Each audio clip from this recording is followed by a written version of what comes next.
likely we would hit 40 degrees on the nose sometime by around October the 10th. We just haven't come close to that yet. So this will be the closest that we get to the 40-degree mark so far this season.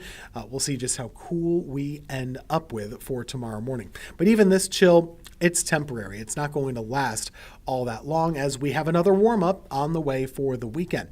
One of the things we'll be watching, though, as we go into the weekend is trying to address our drought.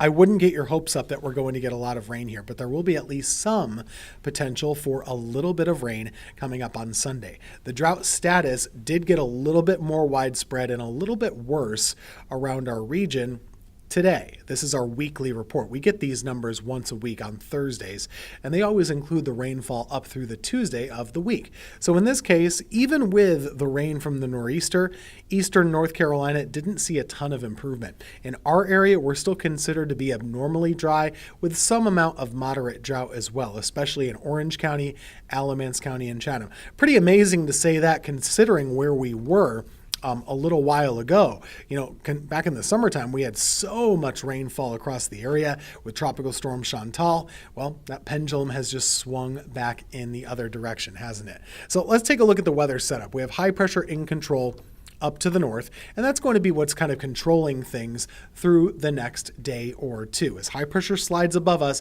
it brings the chill with it, and we'll have that cool factor in the air with highs only in the upper 60s to right around 70 for tomorrow.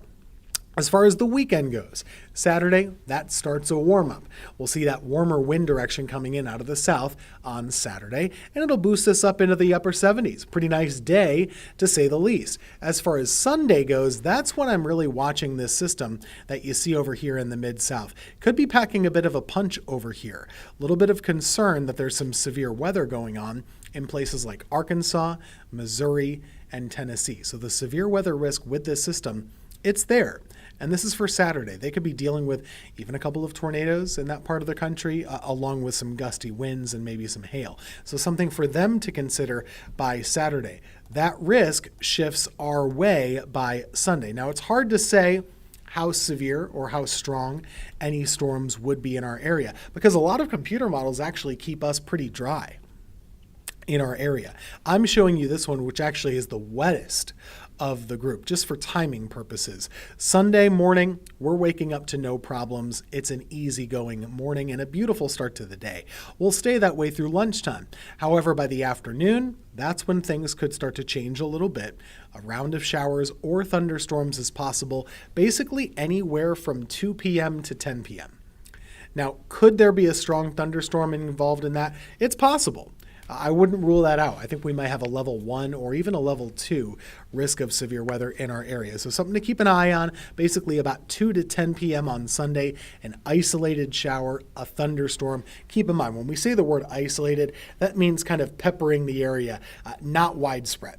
Not everybody's going to get rain on Sunday, but there is the opportunity at least to get a little bit of that. If you did, the rain totals would be about less than 1/4 inch. So we're not lucky enough to get much help for the drought. It's just not in the cards.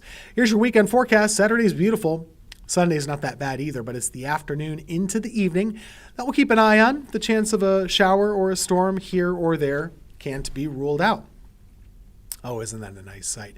We're looking at the North Carolina mountains where the peak fall color, it's here, it's happening, it's right now, and this weekend, boy, will you know it if you're up there. The people will be there for sure, and you should be, because this is that time when we're starting to see the colors really pop.